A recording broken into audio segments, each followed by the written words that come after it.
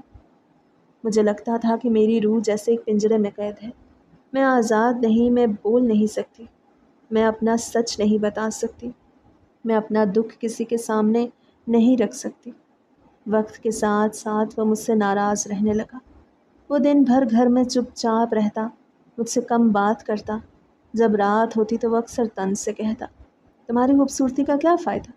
تم نے تو مجھے مرد ہونے کے احساس سے بھی محروم کر دیا، تم نے تو میری خودی کو بھی مار ڈالا، مجھے تو اپنے مرد ہونے پہ شک ہونے لگا ہے، تم نے مجھے بدل کے رکھ دیا ہے، تمہارے ساتھ وقت گزار کے لگتا ہے جیسے میں کوئی گناہ کر رہا ہوں۔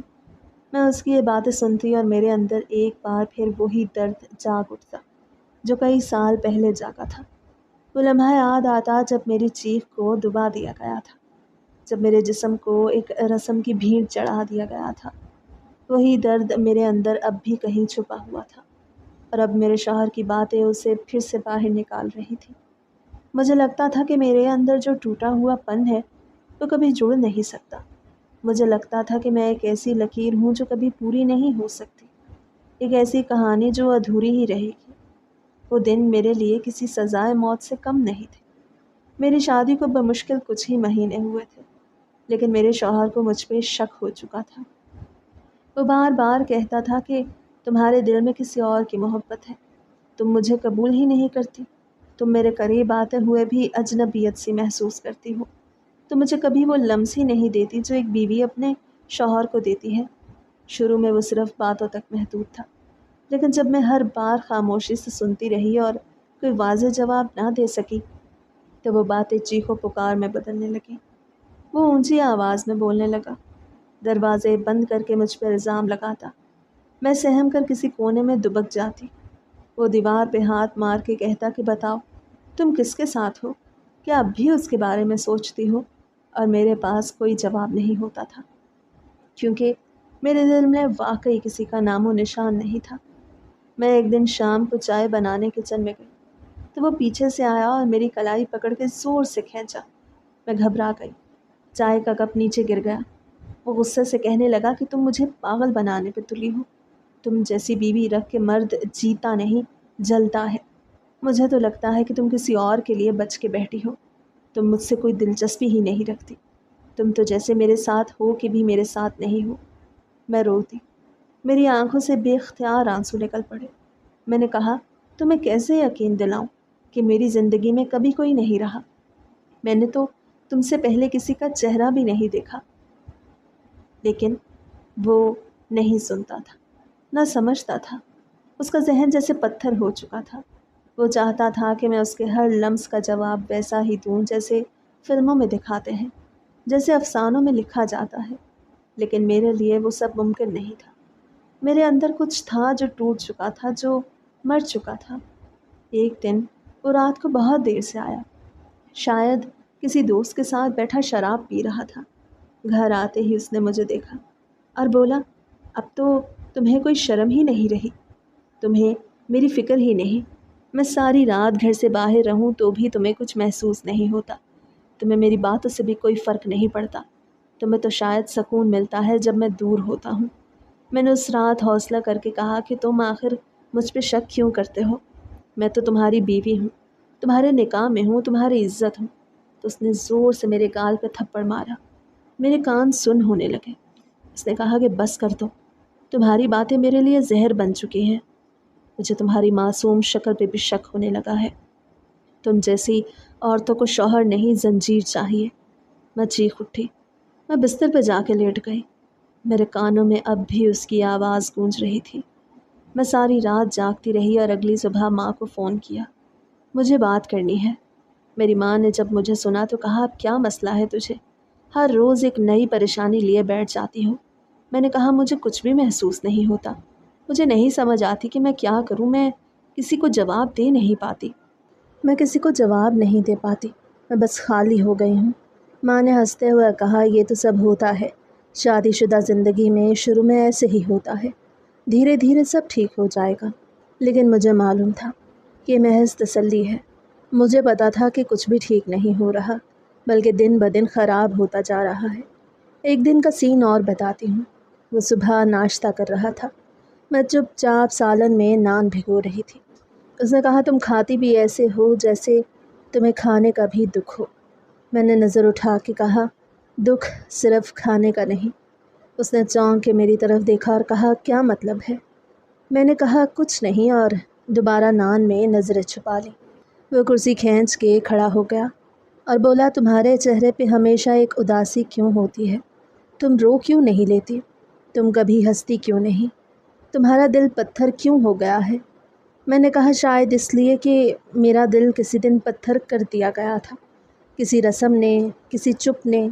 ایک اور دن اس نے رات کو میرے قریب آنے کی کوشش کی اور میں نے کندھے ہٹا لیے تو وہ پیچھے ہٹ گیا اور بولا بس کر دو، تم مجھ سے محبت نہیں کر سکتی تو کم از کم میرا مذاق تو نہ اڑاؤ، میں مرد ہوں اور مجھے محسوس ہوتا ہے کہ تمہارے لمس میں، تمہارے انداز میں، تمہاری آنکھوں میں تم مجھے کبھی اپنا شوہر ہی نہیں سمجھتی ہو۔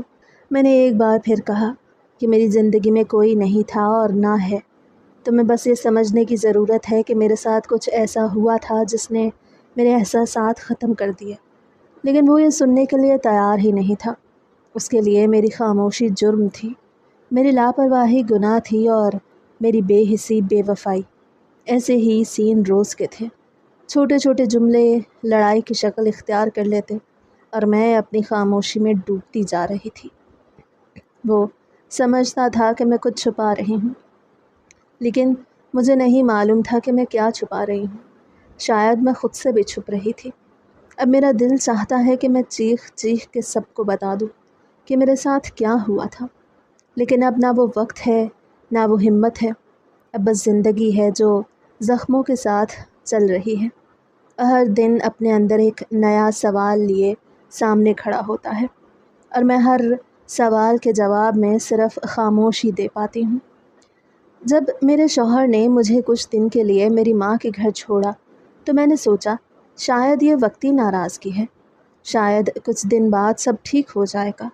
میں نے ماں سے کچھ نہیں کہا، بس چپ چاپ اپنے کمرے میں بیٹھی رہی۔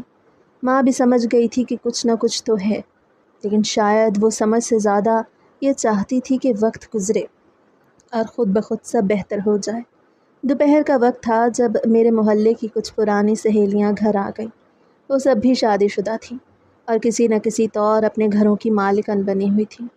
ہنستی بولتی آوازوں کے ساتھ وہ اندر آئیں اور مجھے دیکھ کے گلے ملی۔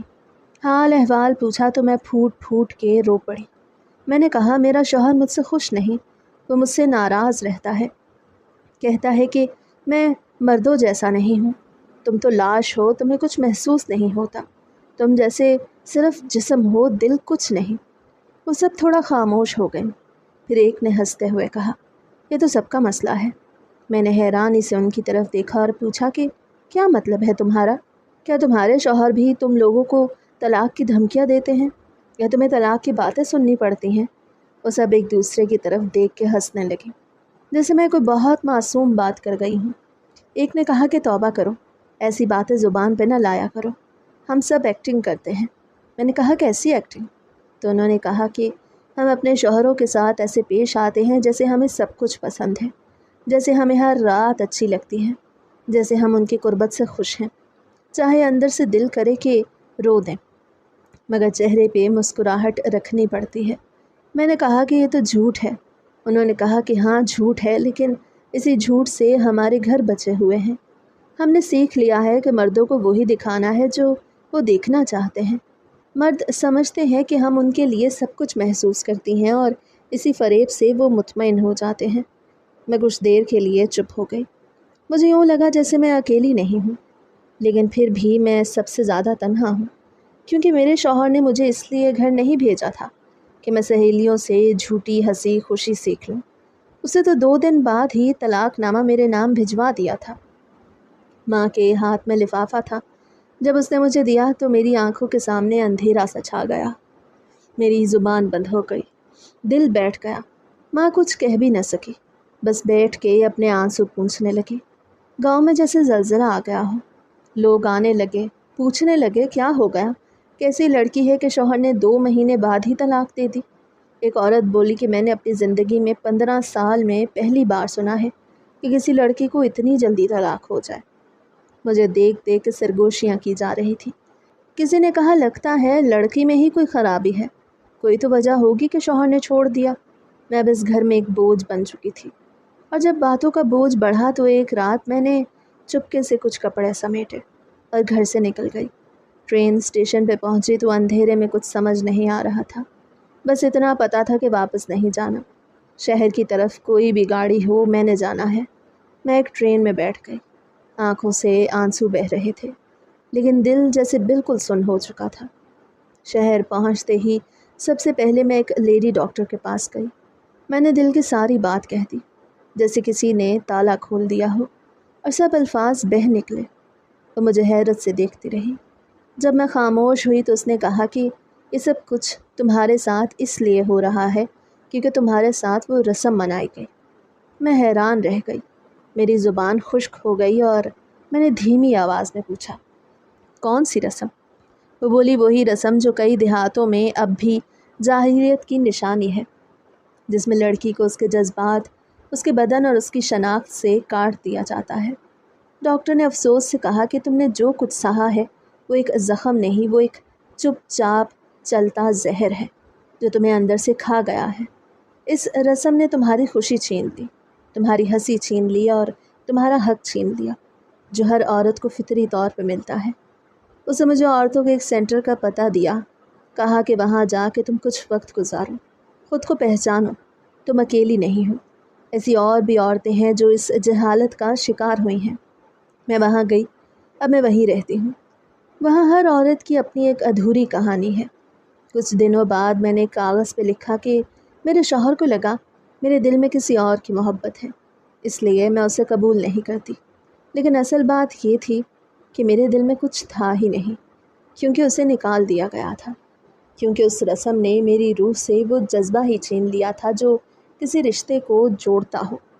اب میں روز وہاں بیٹھ کے سنتی ہوں کیسے کتنی اور لڑکیاں اس رسم کا شکار ہوئیں اور آج ان کی زندگیاں برباد ہو چکی ہیں، اور بس اتنا سوچتی ہوں کہ اگر میرے ساتھ یہ نہ ہوا ہوتا تو شاید آج میں بھی ان جھوٹی ایکٹنگ والی عورتوں کی طرح اپنا گھر بچا لیتی، لیکن میرے نصیب میں نہ جھوٹ لکھا تھا نہ ہی گھر بچانا لکھا تھا۔ میرے نصیب میں وہ رسم لکھتی گئی تھی جو عورت کو عورت نہیں رہنے دیتی، بس ایک خاموش جسم بنا دیتی ہے جس میں کوئی بھی اپنی مرضی چلا سکے اور اسے کوئی فرق نہ پڑے، نہ خوشی کا نہ دکھ کا۔ یہی میری کہانی ہے، یہی میرا درد ہے، اور اب یہی میری پہچان ہے۔ میں نے جب سے سب کچھ جھیل لیا اور آخر میں عورتوں کے سینٹر میں آ کے سکون کی ایک سانس لی تو میں نے پیچھے مڑ کے اپنی ساری زندگی کو دیکھا۔ مجھے لگا جیسے میں نے ایک لمبا خواب دیکھا ہو، ایک ایسا خواب جو کبھی اچھا نہیں تھا، ایک ایسا خواب جو سچ میں بھیانک تھا۔ مجھے کبھی سمجھ ہی نہیں آئی تھی کہ میرے ساتھ کیا ہو رہا ہے۔ میں صرف وہ سب کچھ سہتی گئی جو لوگ کہتے گئے، جو ماں باپ نے کہا، جو دائی نے کہا، جو شوہر نے کہا، جو سسرال والوں نے کہا، یا آخر میں جو محلے والوں نے کہا۔ میں نے صرف اتنا سوچا تھا کہ شاید سب کچھ ٹھیک ہو جائے گا، لیکن سب کچھ بگڑتا گیا۔ میری خاموشی، میری تکلیف، میری کمزوری کسی کو نظر نہیں آئی۔ سب صرف یہ کہتے رہے کہ میں غلط ہوں، کہ میں باغی ہوں، کہ میں عورت ہوں کہ عورت جیسی نہیں، لیکن کسی نے یہ نہیں پوچھا کہ میرے دل میں کیا ہے، میرے جسم کے ساتھ کیا کیا گیا، میرے احساس کو کیسے مارا گیا۔ میں اب عورتوں کے اس سینٹر میں ہوں تو یہاں مجھے وہ سب دکھائی دیتا ہے جو میرے جیسی کئی لڑکیاں سہتی ہیں۔ ہم سب نے وہی دکھ جھیلے ہیں، جو سب نے وہی تکلیف اٹھائی ہے، وہی رسم، وہی خاموشی، وہی زخم اور وہی الزام۔ لیکن یہاں آ کے پہلی بار کسی نے میری بات سنی، میری آنکھوں کو دیکھا، میرے الفاظ کو سمجھا، اور مجھے بتایا کہ میرے ساتھ جو ہوا وہ جاہلیت تھی، وہ ظلم تھا، وہ جرم تھا۔ اب میں چاہتی ہوں کہ کوئی اور لڑکی میرے جیسی زندگی نہ جیے، کسی کے خواب چھینے نہ جائیں، کسی کو تانوں کے زہر میں نہ دھکیلا جائے، کسی کو رسم کے نام پہ کاٹا نہ جائے، کسی کے جذبات کو دفن نہ کیا جائے، کسی کو شادی کے بعد طلاق دے کے تماشا نہ بنایا جائے۔ مجھے اب پتہ چلا ہے کہ اللہ نے ہمیں جیسا بنایا ہے ہم ویسے ہی مکمل ہیں۔ ہمیں کسی چھری، کسی رسم، کسی روایت کی ضرورت نہیں۔ ہمیں صرف محبت، سمجھ اور انصاف کی ضرورت ہے، اور وہ تبھی ممکن ہے جب ہم آواز اٹھائیں، جب ہم بولیں، جب ہم سچ کو سچ کہیں اور ظلم کو ظلم۔ اب میں خاموش نہیں رہوں گی، اب میں لڑکیوں کو سمجھاؤں گی، اب میں ماں بن کے اپنی بیٹی کو جگاؤں گی، اب میں خود کو کمزور نہیں سمجھوں گی، کیونکہ میری زندگی نے مجھے یہ سبق دیا ہے کہ خاموشی صرف بربادی لاتی ہے اور سچائی راستہ دکھاتی ہے۔ یہی میری زندگی کا سب سے بڑا سبق ہے۔ اللہ سب کو محفوظ رکھے، آمین۔